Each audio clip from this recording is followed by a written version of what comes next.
There is a watering technique that can slash the water used by a lawn by up to 70%. Develop a root system that endures drought without supplemental irrigation, and permanently erase the brown patches that haunt most American yards each summer. It calls for no new hardware, no pricey chemicals, and no alteration to your routine beyond the first few weeks. Yet the lawn care industry, the same one that markets sprinkler timers, hydration boosters, and moisture control fertilizers, has no incentive to mention it, because once you grasp the biology behind the method, most of the products they sell become unnecessary. To see why this approach works, you must first understand the problem it was created to solve. Residential outdoor water use is far from a trivial line item in the United States water budget. The Environmental Protection Agency reports that landscape irrigation consumes nearly 9 billion gallons of water each day nationwide, which is roughly 30% of all residential water use. Their own data suggests that as much as 50% of that water is wasted, lost to evaporation, runoff, or applied at the wrong time of day. In the Sun Belt states, the proportion climbs even higher.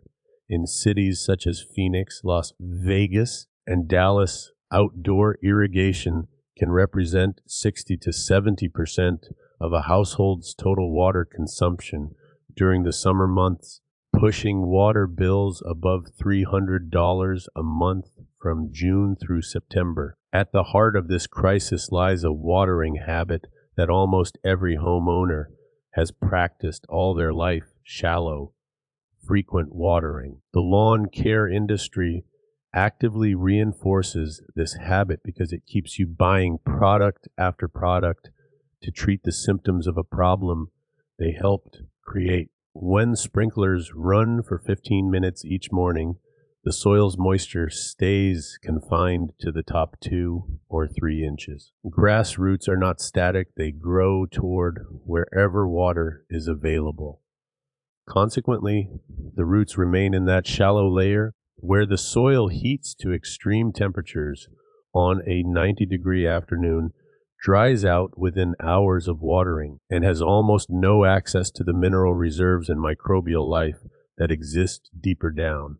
When watering stops for 2 or 3 days, those shallow roots run out of moisture almost immediately.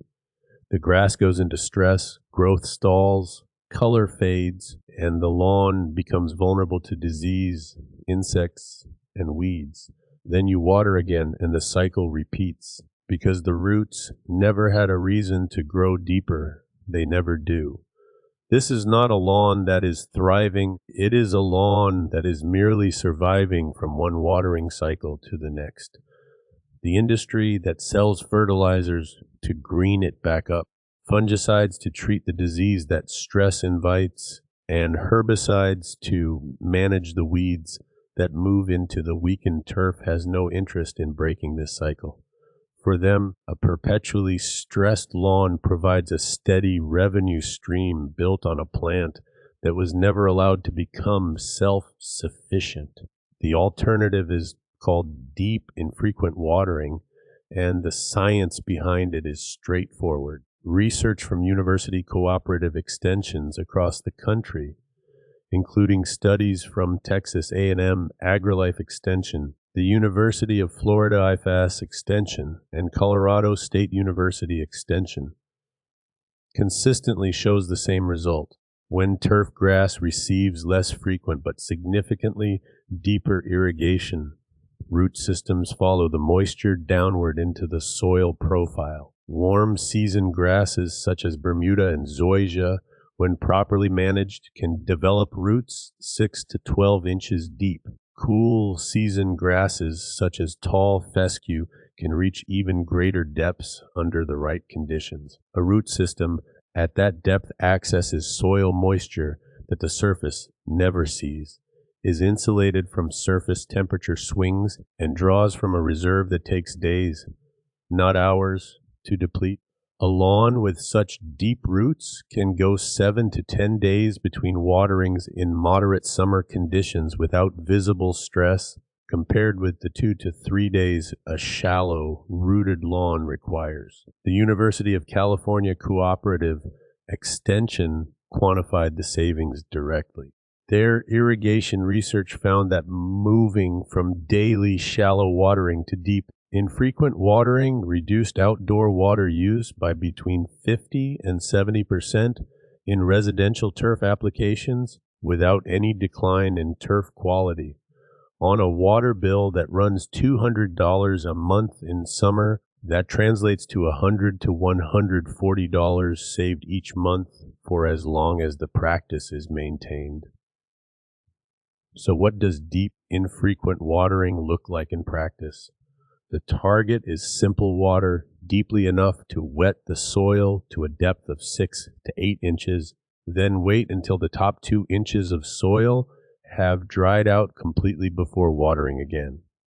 For most soil types, reaching 6 to 8 inches requires running the irrigation system for a longer period than most homeowners are accustomed to. In sandy soil, which drains quickly, you might achieve the target depth in 20 to 30 minutes per zone. In clay-heavy soil, which absorbs water more slowly, you may need to run 2 or 3 shorter cycles with breaks in between to prevent runoff, a technique known as cycle and soak.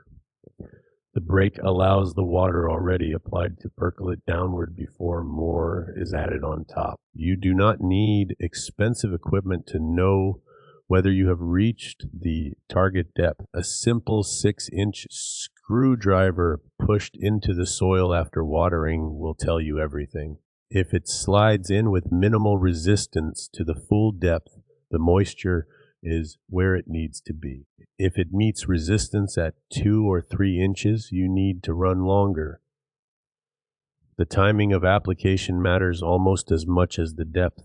Watering between 10 in the morning and 6 in the evening, when temperatures and wind speeds peak, can cause 30 to 50% of the water to evaporate before it ever reaches the root zone. Research from Utah State University Extension found that watering between 4 and 9 in the morning, when temperatures are lowest and wind is minimal, dramatically reduces evaporative loss and improves the efficiency of every gallon applied.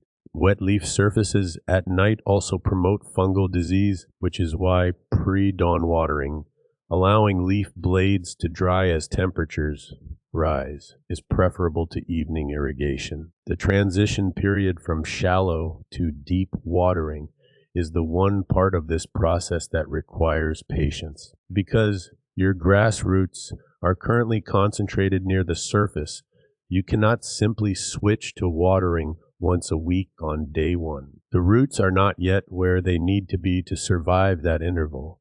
The transition typically takes 4 to 6 weeks. During that period, you gradually extend the interval between watering sessions by 1 day every week or 2, while increasing the depth of each application. The grass will show mild stress, a slight dulling of color, leaf blades that begin to fold along the midrib, and footprints that remain visible in the turf longer than usual. Those signs indicate that the plant is beginning to search for water below the surface, which is exactly what you want. You are training the root system, not neglecting it. After 6 weeks, most lawns have developed significantly deeper root architecture, and the extended watering intervals become sustainable without visible stress. There is a second benefit that the industry rarely discusses.